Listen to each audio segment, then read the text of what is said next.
Welcome to another episode of MLS Monday by Scarves and Spikes, where you don't have to go to a galaxy far, far away for your MLS news and opinions.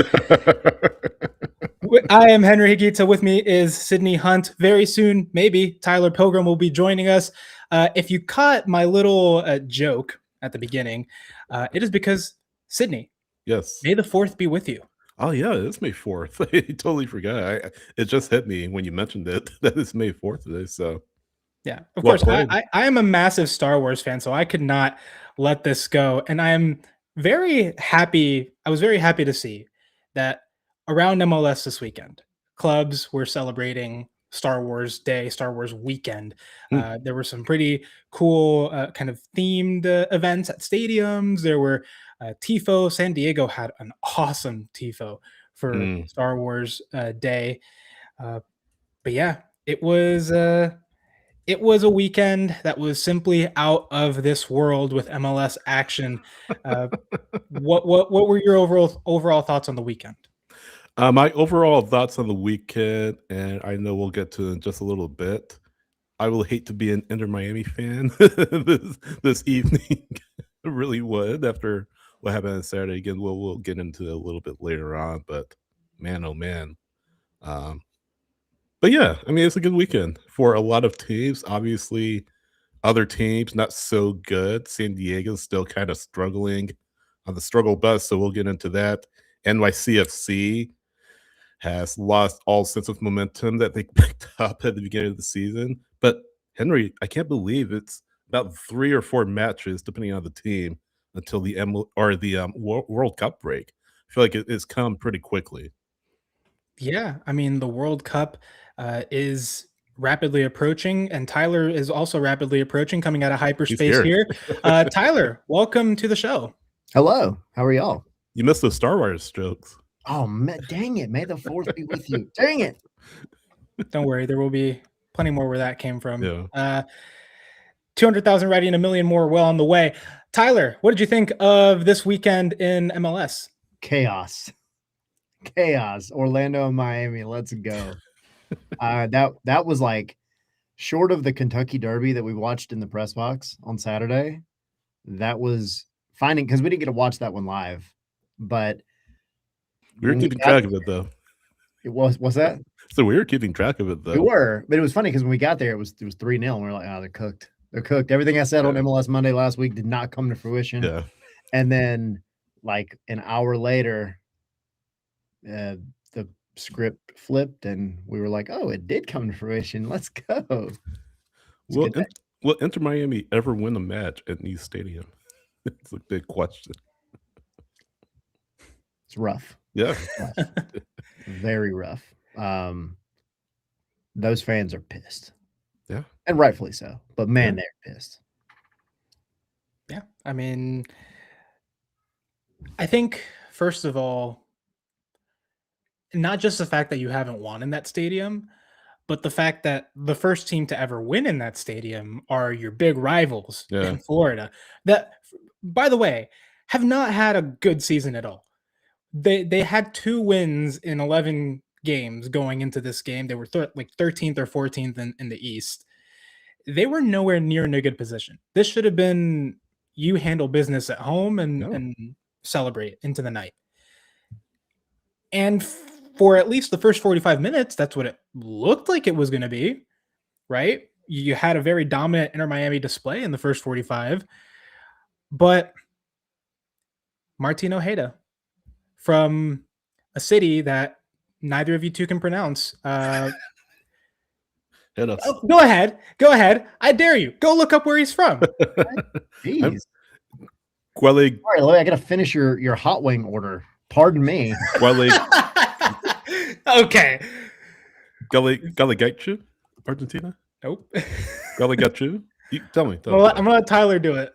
Because what do you think? How do you pronounce his name? The city. Oh, that was tough. Gualeguaychú?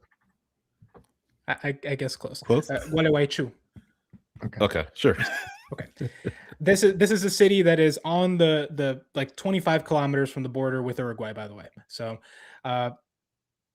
Martin Ojeda comes up big with a hat trick to spark Orlando City's comeback in the second half. It goes up until the end because literally it's in stoppage time that Tyrese Spicer gets the final goal and stuns New Stadium into silence. That wins Martin Ojeda Player of the Matchday honors. Also, fun fact for you guys, he became the 5th player to ever score a hat trick against Lionel Messi. I challenge you to name the other 4. There are 2 that I do not think you're ever going to get. There's one you should get and one you're going to be mad you didn't get. Is Mueller one of them? I'm just going to throw it out there. Ronaldo? Who? Ronaldo? No, actually Neymar? Not Neymar. Not against him. Gareth Bale? No. I'll give you a hint. 2 of them were in international games. So Messi was with Argentina playing against these guys. And then the other 2 were clubs. One of them was a Real Madrid player. Griezmann? No. Oh, no, Real Madrid, not Atleti, sorry. Wrong Madrid club. I don't know. What do you think, Tyler? My names are coming up blank. I really would have put money on Ronaldo at some point during that whole back and forth, for years. But Ronaldo actually, I don't think ever scored a hat trick against Barcelona. Really? Yes. Dang, dude. It's not Mbappe, is it? Mbappe is one of them. Okay. In the 2022 World Cup final. Yeah. That's right. I don't know. It's the other one or the other 4. I guess. You're going to be so mad you didn't get one of these. Lewandowski? Because that wasn't the Real Madrid player. Because at that time he wasn't playing for Real. Yeah. Was it Lewandowski? Not Lewandowski. Mm. Y'all give up? It's not Werner, is it? Timo Werner? No. Oh, okay. I'm going to be so irritated. Oh, go ahead. Give it to us. All right. So the 2 that you were never going to get. Joaquin Botero. Yep. Yeah. The second top goal scorer ever for the Bolivian national team, scored 3 goals in a 2009 World Cup qualifying match. 6-1 was the final score in Bolivia. That was that crazy one in Bolivia. Yes. Yeah. 6-1.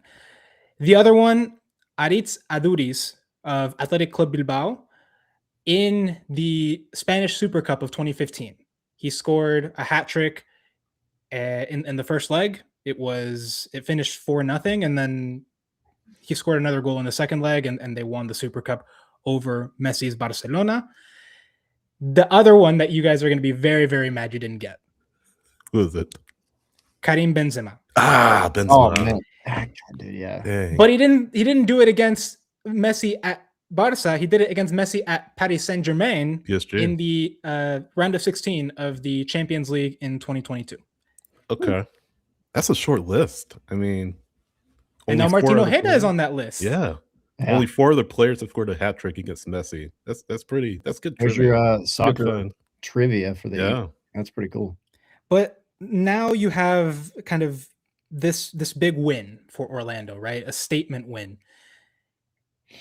Guys, is this a turning point? This has to be. A win like this has to be a turning point for an Orlando City that has been, again, not doing well this season, but you have Antoine Griezmann that is coming to join the team in a few weeks' time now. Yep. He's very close.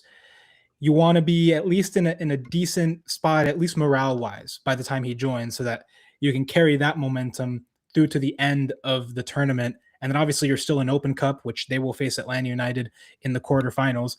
Yeah. What, I guess, where does Orlando go from here? Well, I'll tell you this much. They haven't lacked for scoring or these past 3 matches, guys. So they won against Charlotte at home 4-1. They lost to DC United 3-2, and then now beating Miami at New Stadium 4-3. So that's 10 goals in the past 3 matches. So I don't know, maybe their attack guys is hitting a kind of a good streak right now, a good run of form right now. Now they still can't defend. I mean, they're still one of the worst defending teams in MLS. I mean, on any other day, 3 goals would be a loss, right? But I don't know. I get the feeling maybe they're getting their feet underneath them. They're at Montreal. They host Philadelphia after that. So maybe this is a time for them to kind of piece some things together, guys. Going into, like you said, Henry, Open Cup against Atlanta. Then you play them again in league play. Yeah. I mean, I said on the show last week that this match could be a turning point for Orlando because these teams have already played each other this season and it didn't go well. It actually was like the moment that it turned really bad for Orlando earlier this year. Yeah. Because they were up 2-0 at the half and blew it in the second half, and that was in their stadium. So I said, now you get to turn it around and go back down to Miami's new stadium and try to make something happen, try to reverse what's already kind of knocked you off track this year. And I mean, they had them in the first half, not gonna lie. But that's the type of performance that the whole team has to hold on to and like with a death grip and never let go. You just did that. There's so much about it. I mean, we've already said it, but it's like it's just the fact that you beat Miami and you've been playing terribly is one thing. You beat Lionel Messi, but you had a hat trick scored against Lionel Messi's side, and you also gave them their first loss in their new stadium that they have yet to get a win in. You're their direct rival. So it's one of those moments where as a coaching staff, you have to take them back into that locker room and say, remember this feeling because this is where it all turns back around for us.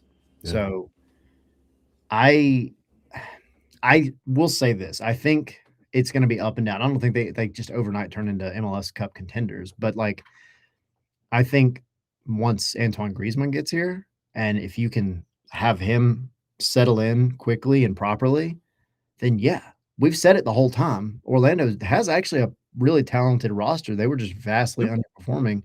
If they can start kind of getting that right, molding it together, and then you add in a star that can score goals, then yeah, I think they could absolutely make a run back up the standings. I'll throw out a quick stat, guys, just to tell you how well this match was. So Miami had 10 shots on goal. Orlando had 8. And yeah, that just tells you the direction of the match. XG was 3.4 Miami to 2.4 Orlando. But when you look at the saves, guys, Dane St. Clair had 4 saves. Maxime Crépeau had 7 saves. So that just, I think he had a triple save, guys, right? At one stage. Is that right? Am I remembering that correctly? See Henry shaking his head. But I think so, yeah. Yeah. But this kind of tells you how well that match was. But Tyler, I'll just add to what you're just saying, right? That not only can Miami their first loss at Nice Stadium, that broke a unbeaten stretch dating back to late February, because of course you guys remember they had lost to LAFC. They went on this unbeaten streak. They of course had a loss in Champions Cup since that time. So this is a Miami team that, I mean, you look at them and on paper, they should be winning more games. And right now they aren't. And I don't blame fans for being frustrated. I mean, it tells you that Javier Mascherano wasn't the problem. There's I don't want to say some deep-seated issues, but something's not right in Miami. And I kind of had the feeling that something wasn't right for a while. This was a team that was supposed to be, some people thought, the Invincibles and stuff like that, but it just hasn't been that at all. Yeah, vastly underperforming if you're Miami. And I mean, we're good friends with the Battered Herons and a lot of the tons of media that covers Miami. And I don't know that I saw any one of them come out and really just try to defend Miami. And they're all pissed at how I won't say all, but a lot of them. They're all pissed. But fans in general are just very irritated because this is beyond you not giving the fans what you sold them. This is like you're falling apart. And I know that sounds dramatic, but Yeah. you were held to a higher standard. Yeah. Considering the roster that you have. And what you're doing right now is not good enough. So, yeah, and then it's just the icing on the cake for your rival to go and do it in your own stadium. Right. By the way, this is only the third time in MLS history that a team comes back to turn a 3-0 result. So Wow. obviously a huge slap in the face for Miami, who, at halftime they were probably, high and mighty and feeling good about themselves. And Super Bowl energy. yeah, You said there's it, the not meme us. that's floating around of the they had us in the first half. Not gonna lie. Yeah. But there's that. There's also a bit of controversy surrounding Inter Miami, and obviously their media strategy. Obviously, the denying the credential to Franco Panizo, and now this is kind of being called the Franco Panizo curse, because ever since they've done that, they haven't won a game. Not saying that's the reason. I'm not saying that's the reason, but I'm not saying that's the reason either.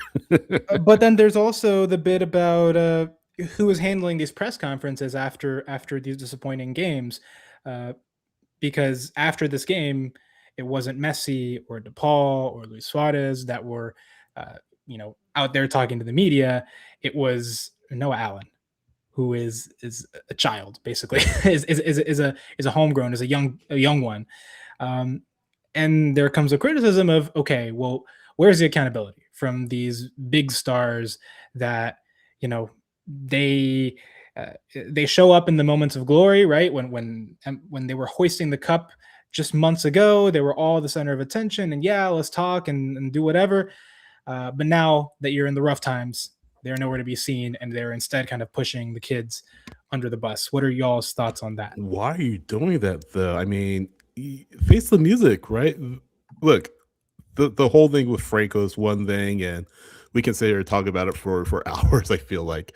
But send out players. Let the media talk to players who had more of a hand, and no disrespect to Noah Allen. He's a classy young player. But, I mean, why are we having this discussion? Why can't we hear from Messi? Why can't we hear from, Betoname? Why can't we hear from some of these well-known players like you're just talking about, Henry? It's just this goes beyond just Messi. This extends into other players on that roster, and I just feel like Miami is just protecting these players. Like, you have the greatest player in the world in your locker room. Why are you not making him available to the media? Well, actually, you do, but it's a sanitized sort of situation, I guess you can call it. You set him up in front of national media like NBC and all of that. Why can't the media of MLS get one-on-one time with Lionel Messi? Why can't he go to the mixed zone? Why can't he come into the press conference room? Why can't journalists go into the locker room like they should be able to at every single MLS stadium and ask these guys, hey, what happened? What's going on?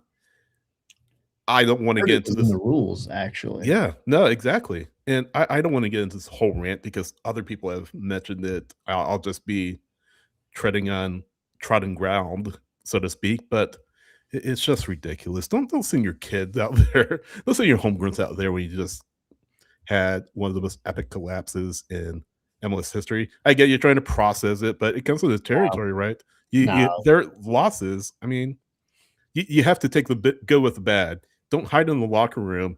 Just send somebody else because you're pissed off because you lost, right? Take your medicine, face the media, and if you don't want to talk to the media, that's fine. Politely decline, but don't hide from them and don't shy away like you're scared to face the media. It's just unfortunate, and Miami's not the only club that does this, but they're the most notable club because again they have Messi. And Tyler, I know you were saying you're kind of adding to that. I guess where do you stand on it? Oh, he needs to freaking man up, honestly. I think it's pathetic personally. And I know that there's going to be somebody saying, well, there's a reason why he didn't, or they didn't, or whoever didn't come out and talk. Like, get out of here with that. I'm so tired of it, because it would be one thing if he just didn't come out for this one, but he was at the prior 5 or whatever. Yeah. That's not how it is. Dude is MIA. They want people to talk to Messi media-wise on their terms, and that's Yeah. the problem. Yeah, 100%. And I just think, the rules are there, but not every club follows them.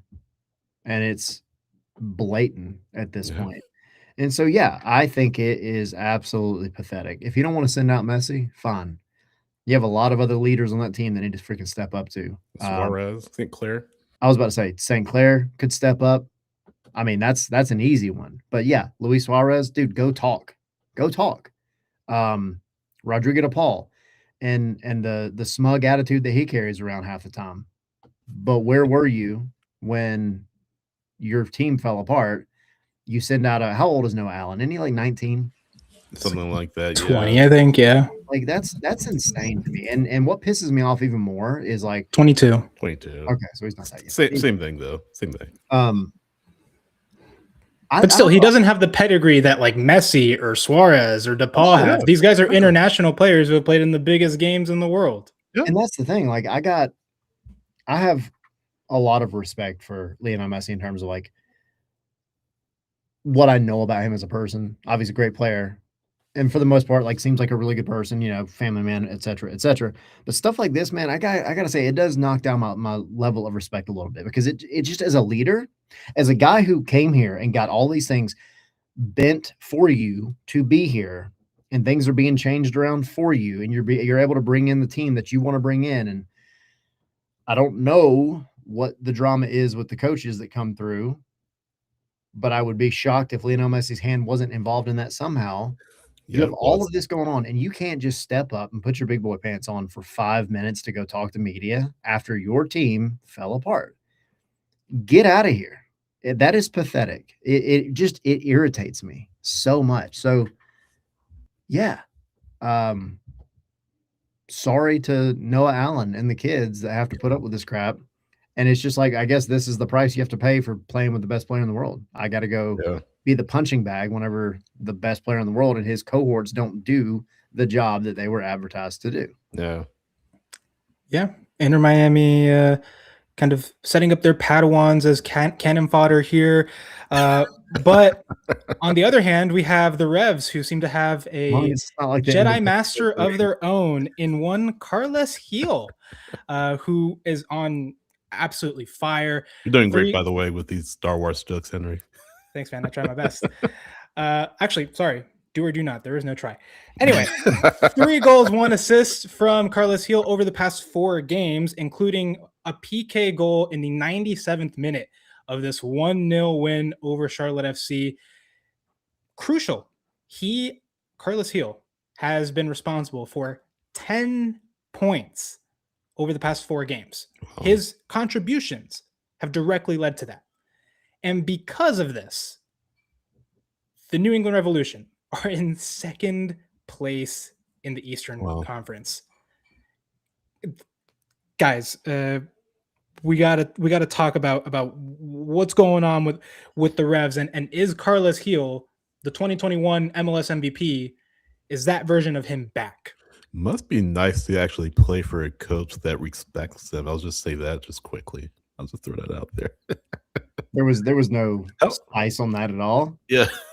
How bad? I guess how bad were things under Caleb Porter over the past couple of years? That I mean, they made some changes to the roster, guys, but I mean, how bad were things under Porter that Mitrovic comes in and changes the culture and gets this team playing better than it's been in some time since certainly the Bruce Arena days. But I didn't have New England 2nd in the East on my bingo card heading into the season. I thought there'd be at least some period of adjustment when Mitrovic came in, and there has been a little, but yes, certainly did not see them being this high. I mean, 5 wins out of 5 matches at Gillette Stadium, 18 goals. Struggle on the road. I mean, they beat Atlanta United, so that's that's the only away win they have. But my question is, guys, is it sustainable? Can they get contributions from people other than Carlos Hida to really get to where they need to be, Tyler? And I guess continue that push up the table, because you have Nashville right now and everybody else. Because you look at the standings, you have a match in hand on Miami, on Chicago, who are also in the top 4 with Nashville and Miami. So I don't know, Tyler. That's the question I have. Is this sustainable? And that's a big thing for me.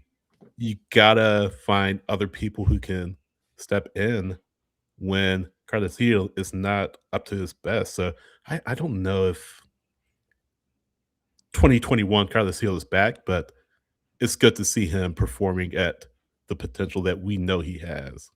So I guess, Yeah. what do you think? Yeah, I mean, New England weirdly has always been a team of like the finest margins over the past few years, it seems like. And that doesn't surprise me, the stat about the 10 points basically due to Carlos Hill. Because he is even in the years where the team and he aren't performing the way that they want, he's still the best player on the pitch most of the time. So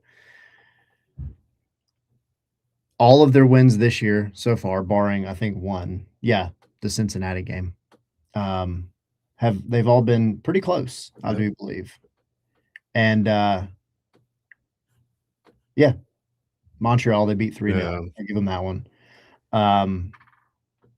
But they've got Philly coming up next. So we might be having another discussion about them next week, because that's a game that you should win, right? So that's just going to help the cause even more. What's that? Unless you're Nashville. Yeah. 0-0. Yeah. No, I mean, I think it is one of those, like, if you don't pay attention to the Eastern Conference standings as much as we do, if you just kind of pop in every once in a while, or like you're just locked in on your team, you don't really know where everybody else is at, you'd probably be shocked if you looked there and saw New England because they just haven't done much of anything. This is no offense to them. Yeah. They haven't been part of any really big storylines this year. Yeah. Right. You know, they've kind of been existing, and like Carlos Hill's there, and they've been playing a pretty well. But I do think it's going to be tough to sustain that. I really do. Yeah. I'll give you a hot take. I actually think by the end of this season, Orlando finishes higher than New England. Really? Wow, that's a scorching hot take. That is a scorching hot take. All right, we're here for that. Wow. We're going to revisit one of your takes later, which I think is doing very, very well. Yes, it is. But that's a spoiler for later. Sydney, you asked, can the Revs get contributions from other people that are not Carlos Hill? And I think the answer is yes. You're getting so far 2 goals, 2 assists from Dor Turgeman, a goal, 6 assists from Luca Langoni, one of the highest assist leaders of the season so far, 3 goals from a young Peyton Miller.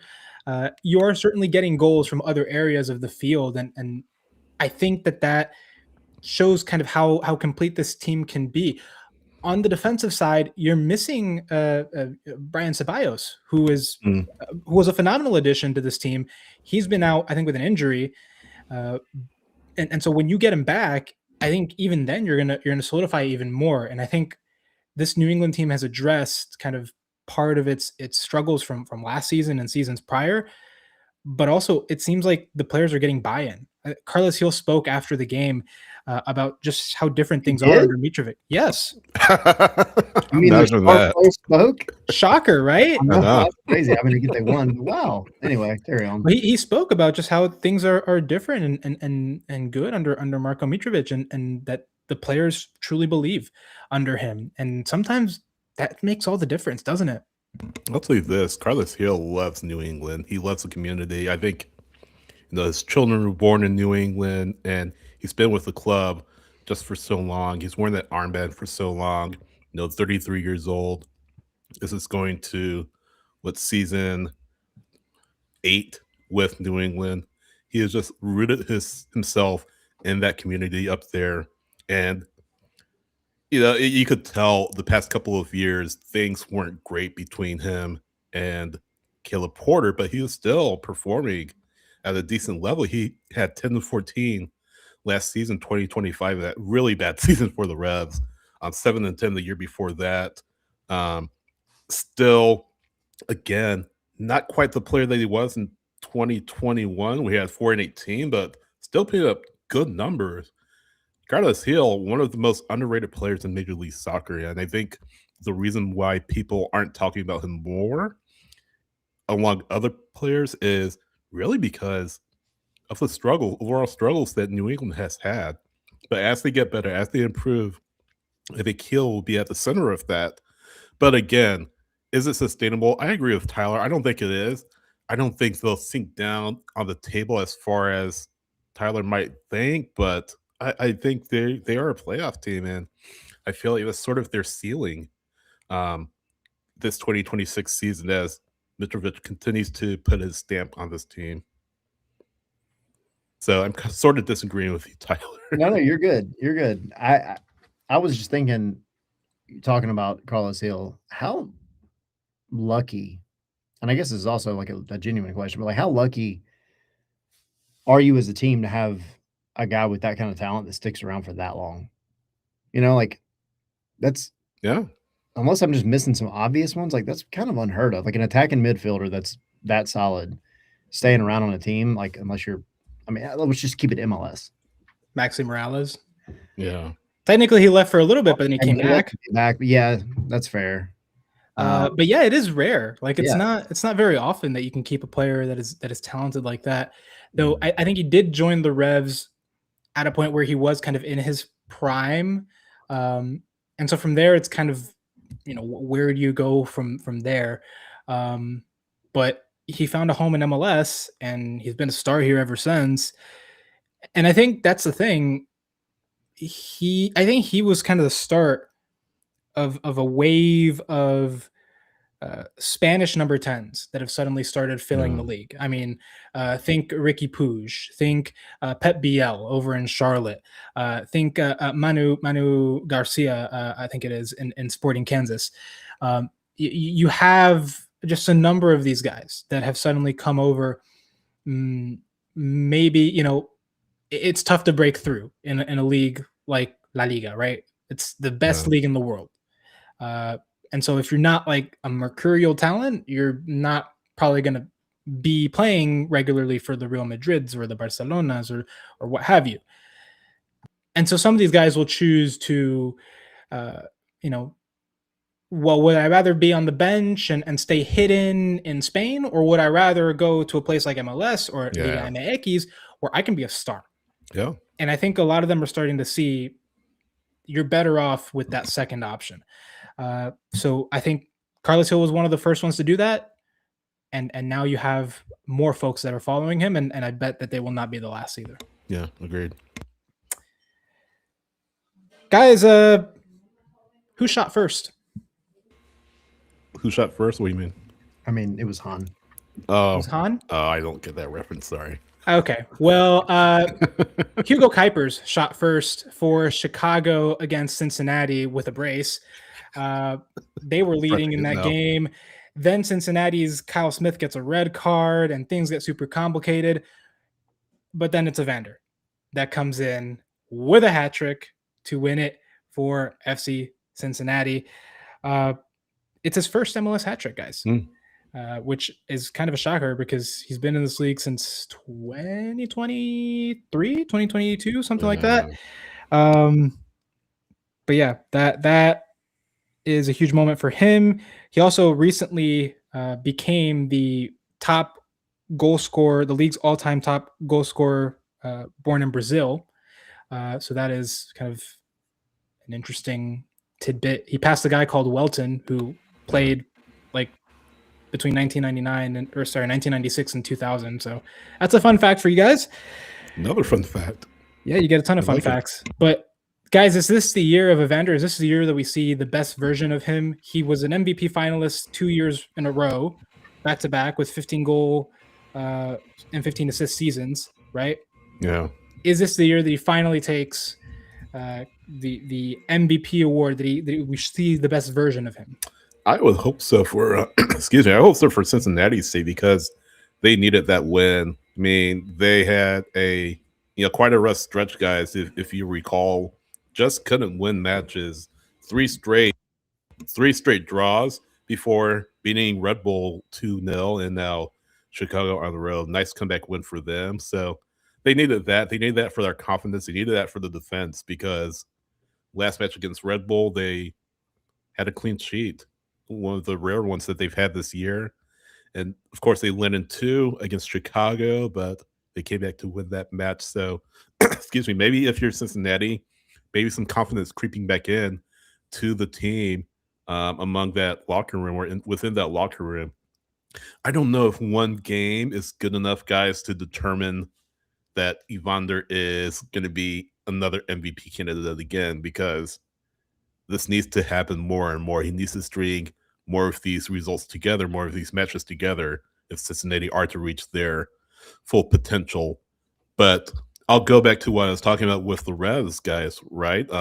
You need this from more players. Kevin Denke has 6 goals in the assists. Evander, 5 goals in the assists off of his hat trick against Chicago. But then you look outside of that, Tom Barlow has 2 goals, and a bunch of other players. Nick Hagelin, who scored against Atlanta United, and the season opener, has 1 goal. And then several other players, including that of Venezuela, have 1 goal. So Evander can't do it himself. He needs support. He needs other players around him to help him play to his full potential. He needs to continue to build that chemistry with Denke if this team is to play to its full potential. Because I'll tell you, one of the things that I was talking to Cincinnati media about, Laurel Thaler up there, is this is a team that doesn't really put opponents to the sword. And looking at their wins, they have been able to do that to a lesser extent. But it seems like whenever they score a lot of goals, the other team draws or ends up winning. I'll look at Montreal. You won 4-3. You drew Chicago at the home fixture 3-3. You drew NYCFC on the road 4-4. So again, Tyler, this side needed it. They needed this win. Now back-to-back wins, and maybe Evander is starting to find his sea legs just a little bit. What do you think? No. No? No. Dun dun dun. Only the Sith deal in absolutes, and today I feel Sith. Hey, there we go. I just, nothing against Evander, but you kind of said it. I think I'm not convinced that Cincinnati is going to give him enough help for it to be his year. I mean, you look at some of your typical MVP years, right? And most of the time you've got a pretty well-rounded team that helps that player get there, unless your name is Christian Benteke and you play for DC a couple of years. Doing all the heavy lifting. But that wasn't even MVP. That was Golden Boot. Either way, it's just you do need to give Evander something more. And I'm just not convinced with Cincy yet that that's where they're at. Like, I thought this was great. We were talking about, like, when you first opened this segment up, we talked about the way that it happened for Evander in this. Like, it was just kind of like nothing, and then boom. This is immediately what I thought of. Like, immediately, this was. Oh no, where'd it go? There it is. That was my immediate thought. So anyways, I started blasting. Is this from Always Sunny? Always Sunny in Philadelphia, yeah. Just like nothing, and then so anyway, I started blasting. That was what I thought of. But I guess it's just, I mean, Evander's really good. I feel like he's just he's the victim of the whole team missing something. And like you said, you talked to Laura a lot in the beginning of the season when Atlanta was getting ready to play. They haven't had that cutting edge. They haven't had that killer mentality, that killer instinct. Yeah. And you were hoping Evander and Denke would be that, and they haven't quite gotten that together yet. And so while this was good, I'm just not convinced that this is going to be that third time's a charm type situation for Evander. Yeah, I agree. So the consensus is this isn't necessarily a turning point for Cincinnati. This isn't kind of a spark for this team. This is kind of a one-off type of performance. Yes, one match. I'm not ready to make any proclamations off of now. Now, if he can string some together, like I said earlier, maybe we can start having that conversation. But I don't know. Cincinnati need more than that. By the way, shout out to Roman Celentano. 8 saves, guys, in that match. So Huge. he pitched in and in the big way, because this could have been a heck of a lot worse for Cincinnati. And they're pretty fortunate to get the win and get out of there with a win. I bet since that whistle was blown, they practically just hopped on the plane and said, "We got to get out of here," because he smashed and grabbed. That is the definition of smashing and grabbing your way to a point. One of the saves, by the way, was a penalty kick save that was towards the end. It was literally like Chicago gets a penalty, they don't score it, and then turn around and a few minutes later, Cincinnati gets a penalty, Evander scores it, Cincinnati wins. So it was a bit of a smash and grab that game, but at the end of the day, what matters is who wins, right? Who's on top. And in this case, it was Cincinnati, who now have risen to 6th in the East with 15 points. They're kind of getting back on track, but again, we have to wait and see if this is something that they can continue onward. Guys, DC United went to the Empire State. And the force must have been with them, because they came out with a win, 2-0 over NYCFC. They did not have one Ty Baribo, who is their top goal scorer so far, but their new designated player, Luis Munteanu, gets a brace to seal the deal for them. And I think another storyline that we have from all of this is head coach Rene Weiler calling out Gabriel Pirani. And saying that he is, quote, playing for himself, that he cannot see the joy on his face when he plays. Gabriel Pirani, U22 signing. He was one of DC's top goal scorers last season with 7 goals and 4 assists. But Weiler keeping him out of this game for that reason, and DC does well with him. Guys, thoughts on the game? Thoughts on Munteanu, thoughts on this Pirani situation? There beef between Weiler and Pirani, you guys think? Sure looks like it. I like that, though. I mean, not that I don't want like a U22 to have an issue, but I think like, hey, give me a good storyline, give me some drama, give me something fun to talk about. MLS needs more drama. This is not the whole cup of tea. This is just a sip. It's not anything big, but I do think it's kind of nice to see some personality coming out of that club for once, because I don't feel like they've had much over the past decade. Tyler, in preseason, I remember you making a certain prediction about DC United. Would you like to remind our viewers of what that prediction was and how you're feeling about it right now? I would like to remind everybody, and also every MLS announcer or analyst that's been on our Wednesday show, that I said that DC United will end up 4th in the Eastern Conference. Cue the laughs, except you're not laughing now because you're almost there. And I feel really good about it. Season's not over yet, but that's true. Hey, but look, this gives me some amount of confidence. You're close. Validation. Go ahead and take a picture of the standings. Right. I feel good about it, though. Is it sustainable, though, guys? I just don't know if it is. I really don't. My head says no. Everything you just said about Cincinnati you should say the same thing about DC. But because of my prediction, I'm not going to say that. I was serious at the beginning of the year. I think because they just had, I've said it many times, a low key good offseason. I thought they brought in a handful of like just tried and true good players. Yep. They're not going to make headlines necessarily. But they've been around the block. And so I thought, all right, this will be the season where DC kind of gets something right. And I don't think they're going to go win MLS Cup or anything, but I think they stay competitive. And so far, they're doing that. It's a very top-heavy stat line, guys. I mean, you look at Baribo, 6 goals. Munteanu now has 3 goals off of his brace against NYC. Jackson Hopkins has 2 goals Totola and Rolls have a goal apiece, and that's it. This team has not gotten consistent scoring from other sources outside of Tyberibo. And that's going to be a problem because I mean, you look back a few weeks ago, this was a team that went 4 in a row without a goal, I believe. So there are still severe offensive difficulties or attacking difficulties in this group. The fact that Pirani is out of the lineup and really out of favor with Rene Weiler is not good. So they got to fix it. And they got to, I mean, Tyler, I know you said they had a low key good off season. And yes, absolutely.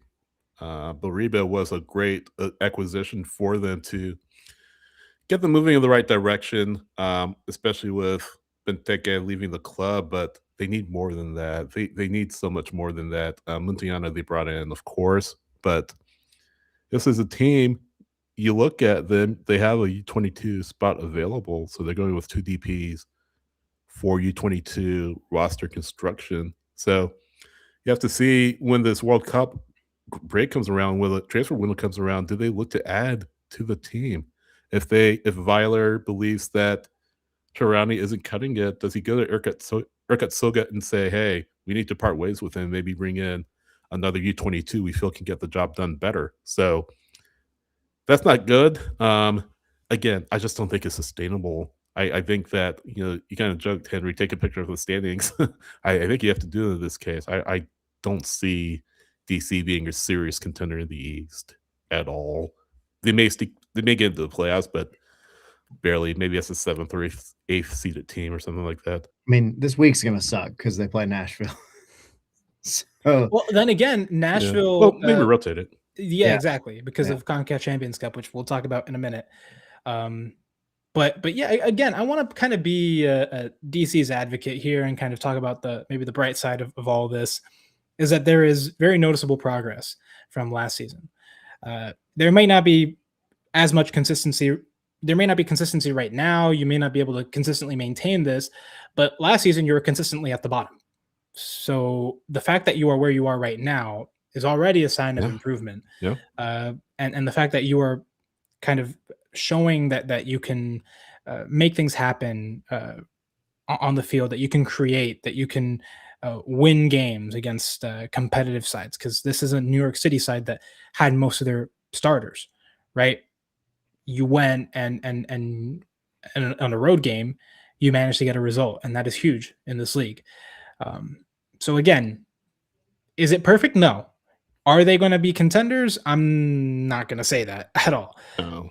But I do think that there is progress, and if you give these guys another window or two, it looks like they have a discernible plan to kind of take that next step over the next couple of windows. So we'll see where it goes. You said they're on the 2 DP 4 U22 model. Yeah. They could absolutely in the summer or in the winter choose to switch to a 3 DP 3 U22 model and bring in some other high quality guy that can really push their quality to the next level.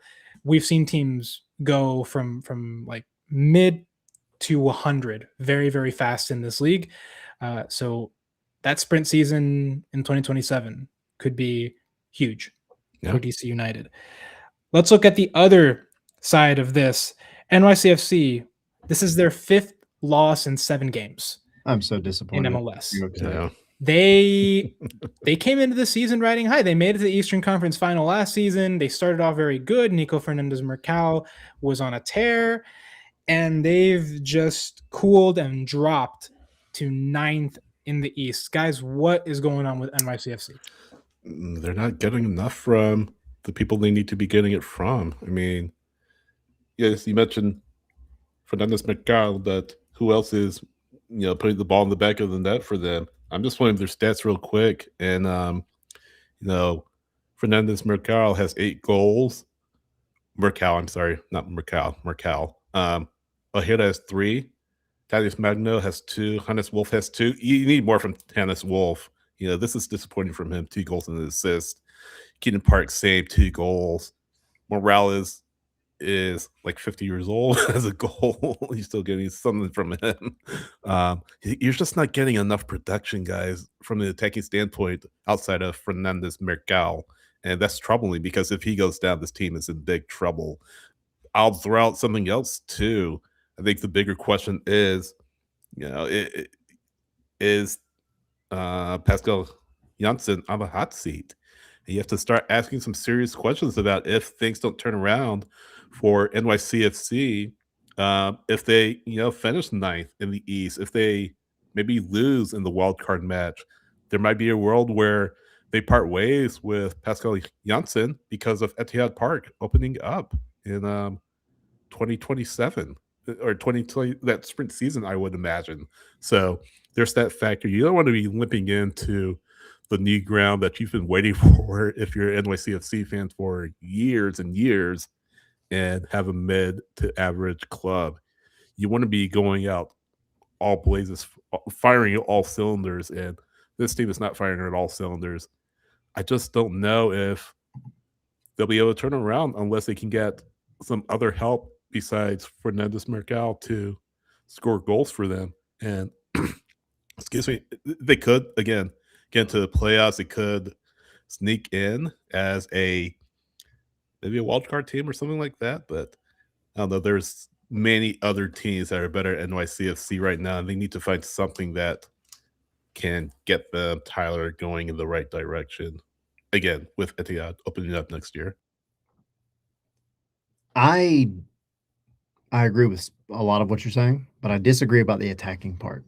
I think their attack is actually doing quite okay. I mean, it's spread out, right? Like you should be getting more maybe from individuals, but yeah, they're tied for fourth in the Eastern Conference right now in terms of goals scored.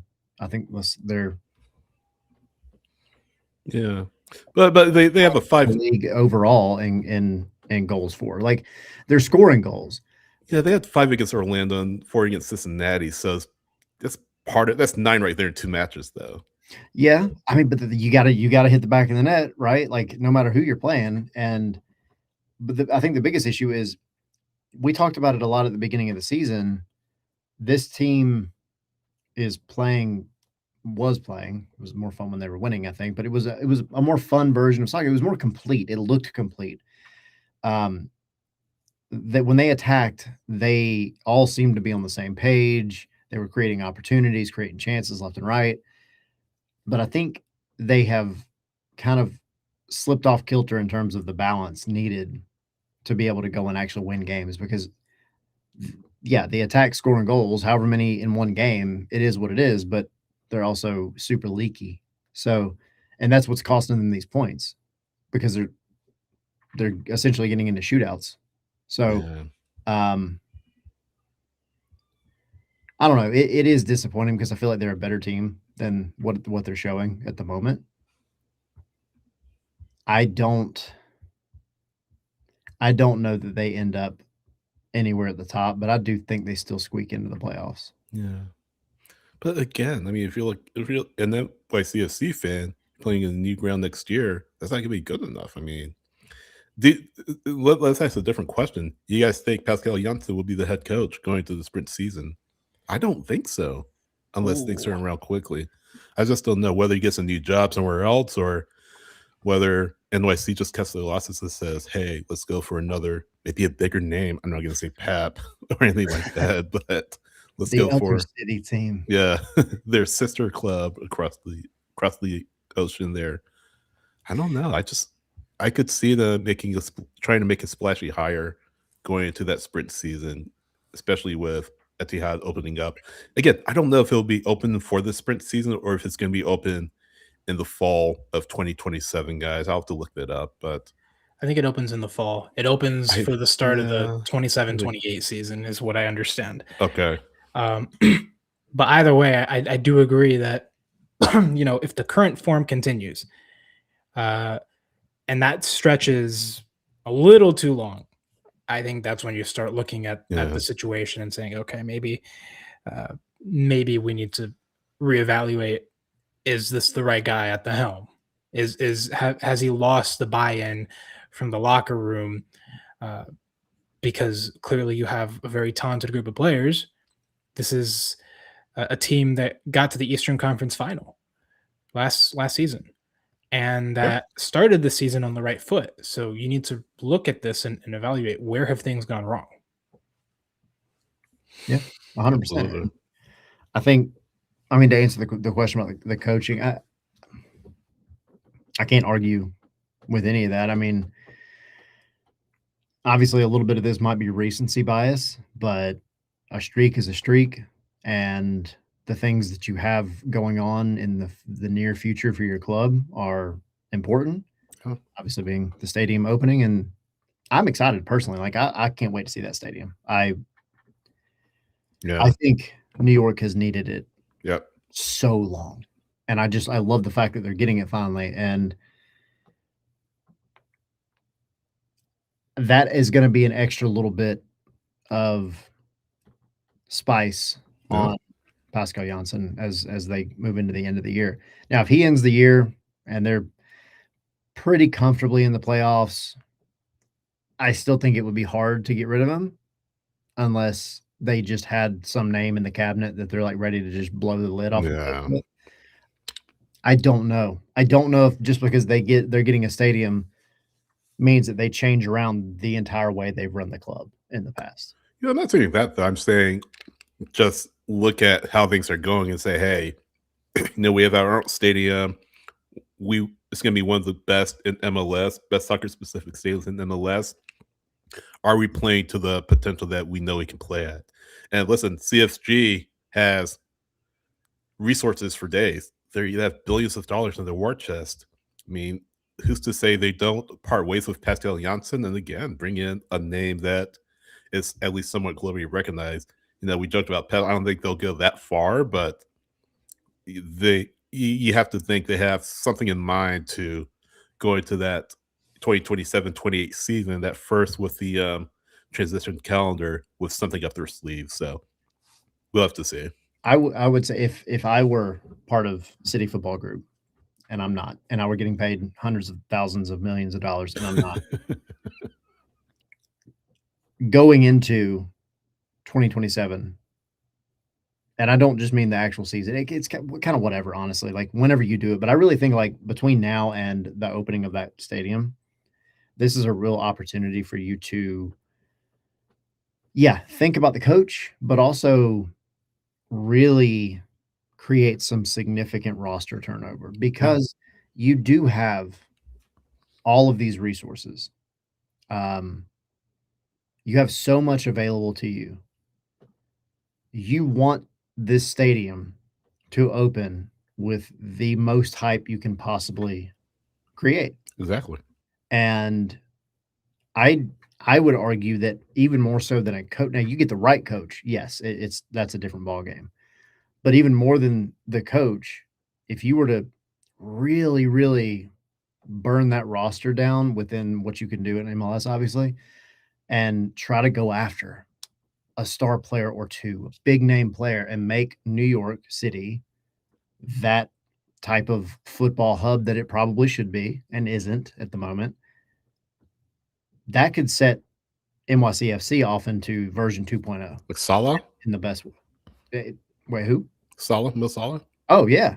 I mean, there's a handful. I mean, I think you could even start looking into trying to poach some of these that are getting like these massive offers in like Saudi Arabia and stuff. Just snag somebody before they go and disappear into that side of the world and you don't really hear from them anymore. Bernardo Silva is leaving Man City. Yeah, the options are there. That's the thing. The options are there. You don't just want the stadium.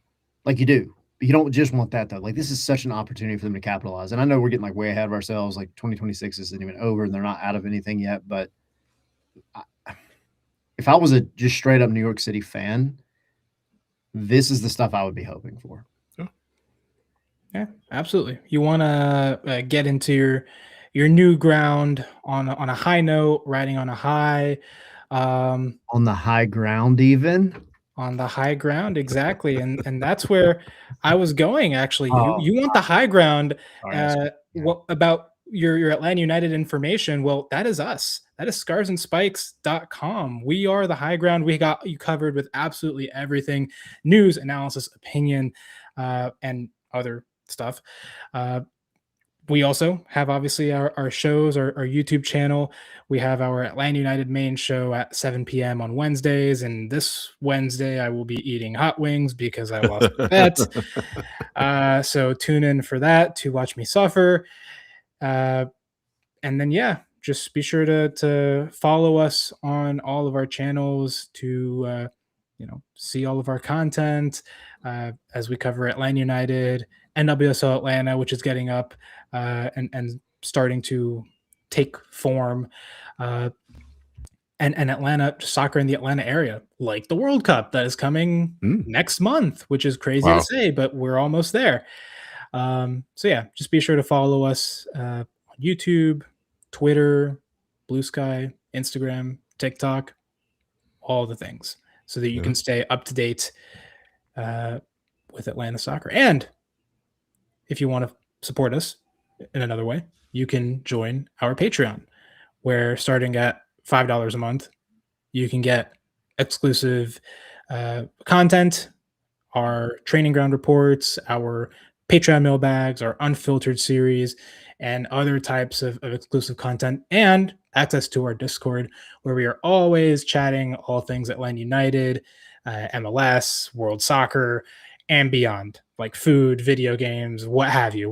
We're talking about all sorts of things. We're in there all the time. So come through and join in on our discussions and our nice little community that we have. We would love to have you. Am I missing anything? Or can we move on to CCC? CCC, I think. Let's go to CCC. We are in the semifinals. We are getting ready for the second leg, which will start tomorrow. 2 games. Both of them have an MLS team facing a Liga MX team. 2 teams in different situations going into the second leg. Tomorrow's game at 9:30 p.m. Tigres will host Nashville SC. Tigres managed a 1-0 lead at Geodis Park, which puts BJ Callahan's side in a bit of a pickle because the away goal rule does count. So, first of all, going into Mexico is a tough ask for any club, but Nashville did beat America 1-0 in the other round. So they've done it before. They could certainly do it again. It's not that tough to overcome a 1-goal deficit, and they've got tons of quality. So we'll see what happens there. And then the other game, which will be Wednesday at 9:30 p.m., Toluca hosts LAFC in the second leg of that series. LAFC got a 2-1 lead at BMO Stadium, which means that they're in the driver's seat for this one. But again, Toluca got that one road goal, which could always come back to bite LAFC, because Toluca would only need 1 goal. Yeah. A 1-goal, a 1-0 result. Yeah. To go through to the next round. So LAFC needs to be very careful not to concede, to hold on, and make it to their third CCC final. Guys, which one are we most optimistic about? I feel better about LAFC, to be honest with you. But to your point, Henry, if Toluca score, I mean, they advance. They're in position to advance.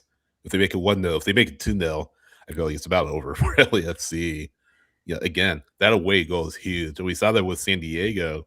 They had a significant lead over Cruz Azul, I think it was, a few rounds ago.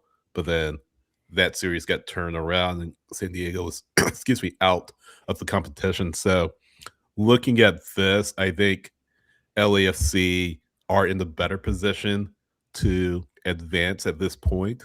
Imagine if they score, they come out first and they score first against Toluca. That puts the pressure on Toluca right away, right? Because not only are you looking to get a goal, you need 2 goals to win.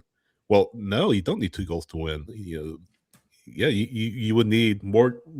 That puts the pressure on you even more. So you have terrific players. You have Son, you have Wanga, you have David Martinez, who has looked good in Champions Cup and MLS. And Mark Dos Santos is getting a rude welcoming to what the Concacaf Champions Cup is all about. Didn't come close to it as Vancouver's head coach.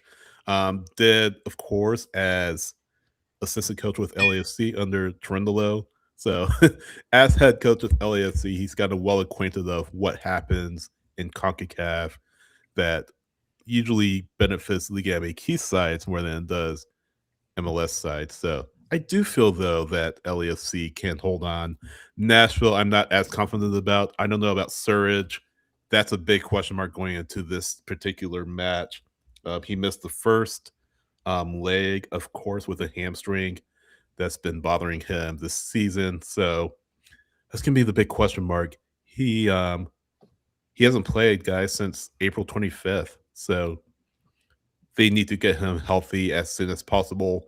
I think if he does play, he won't be 90 minutes fit, not even close to it. So that puts Nashville at a disadvantage, even more so than the 1-0 deficit that they're facing. Tigres scores 1, it's pretty much over unless you can find something in that attack. It's good. It's still a decent attack with Henny Mukhtar, with Christian Espinosa, but I think Sam Surridge being out and having conceded an away goal at Geodis Park really puts Nashville in a corner. So absolutely, LAFC is in the better position than Nashville, I think. Yeah. I think if I had to pick one of the two, it would definitely be LAFC, just because they have the confidence and they also have the experience over Nashville in this competition. But don't get it twisted. Anytime you go down to Mexico, I would feel so much better about the LAFC match from an MLS standpoint had they just been able to keep that clean sheet, because 2-0, that's a true 2-0 at that point, right? And then if you go down there and you snag a goal, then it's a massive uphill battle for the Liga MX team. But that's not what you got right now. So you got to play the game in front of you. The game is you need to be defending like your life depends on it. But if you can snag a goal, that would be huge, because it essentially adds 2 goals to the aggregate, right? So within Nashville, I struggle. I go back and forth because, yes, Sam Surridge, you're having the issue with him. They've still been able to do it, though I do think they've, over the past, like, let's say 3 weeks, I don't want to say they've hit a plateau. It's caught up to them. It is, yeah, it is caught up to them for sure. So you really kind of committed the unforgivable here with allowing Tigres to come in and get that away goal at Geodis Park. That's rough. You now have to go down there and play attacking soccer, period. Yeah. You don't have a choice, but you also can't give up a second one. So Nashville's going to have to take it to Tigres, and it's going to be tough. But I think, BJ Callahan's going to prioritize this over anything else, right? Yeah. So I fully expect you're going to see as best of a lineup as he could possibly put out. I don't doubt that in any way. The MLS match this weekend for Nashville, especially against DC, it admittedly probably is going to be an afterthought. Yeah, but it has to be. Yeah, but I still think that's tough. 1-0 doesn't sound like much, but when it's the way that it is with Tigres having the away goal at this point, like that's going to be hard. Yeah. Yeah. But we'll see what happens. It's soccer and anything can happen. So let's not write them off yet. Again, it's just a 1-goal lead that can easily be turned against them. So who do you think is in better position, though? Nashville or LAFC? No, yeah, LAFC for sure, because they're in the lead. But yeah, I don't think it's over for Nashville, because they have been able to, get results in Mexico, and also, they are at a level of the season where they're able to get results against sides of quality. So again, we just have to wait and see, because it's anything can happen. But But yeah, I definitely do agree that LAFC is in the better position. Shall we get into our matches to watch for the week? I'm changing mine. You're changing yours. Okay, so go ahead and give us yours. I'll give you what I was. So I was going to do Nashville DC. Okay. Mostly because I want to see DC go up to 4th.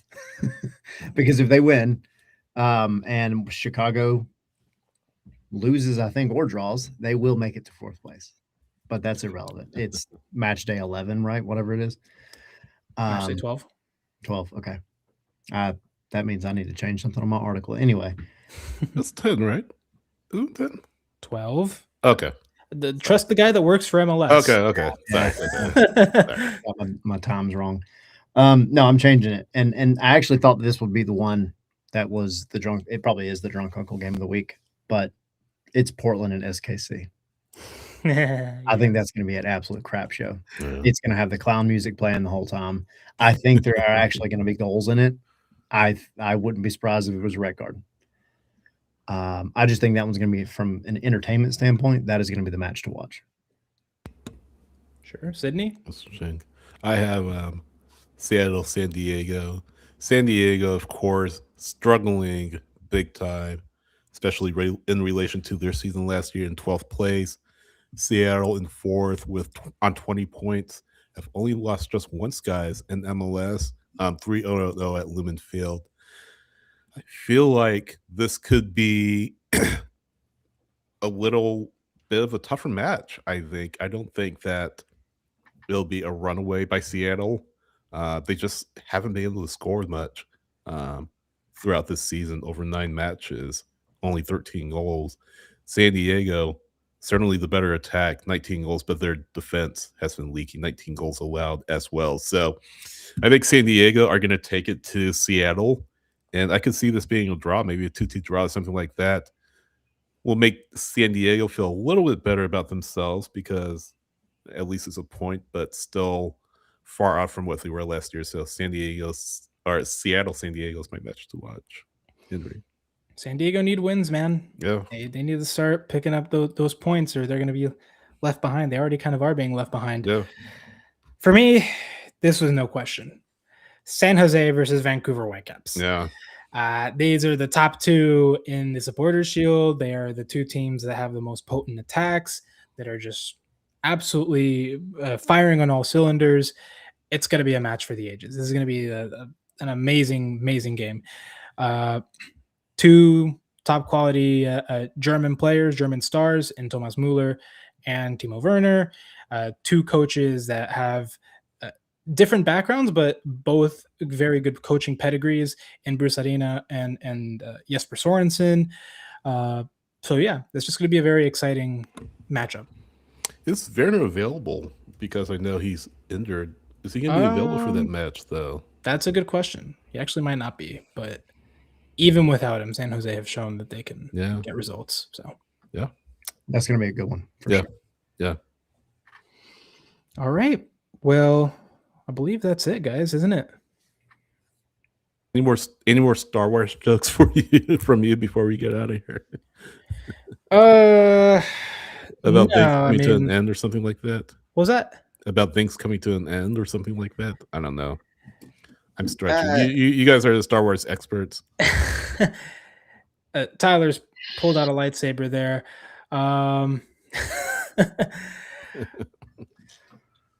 Yeah, I mean, I really don't have anything, actually, surprisingly. Nothing's come from me. I wasn't prepared to have an exit. Spot. Yeah. But you should come back on Wednesday and watch Henry's mouth turn into basically what happened to Anakin Skywalker. It will be fire and flames and pain. You underestimate my power. See, we got there. It just took a little bit of time. I like it. Oh, man. That's going to be fun. Anyway, that is all for us on MLS Monday. Tyler, where can people find you? ATL Pilgrim. I'm SH Rice on X, SH Rice on Blue Sky, SH Soccer, Instagram, and Threads. I am at HA Higuita on Twitter and Blue Sky at HA_Higuita on Instagram. This was a fun episode. Out of this world for sure. We will Live see from a y'all. galaxy far, far away. May the force be with I actually you. opened with that one. Ah, good. It's okay. May the fourth be with you. Mando and Grogu coming out soon. So excited. We will see y'all next time. Cue the music.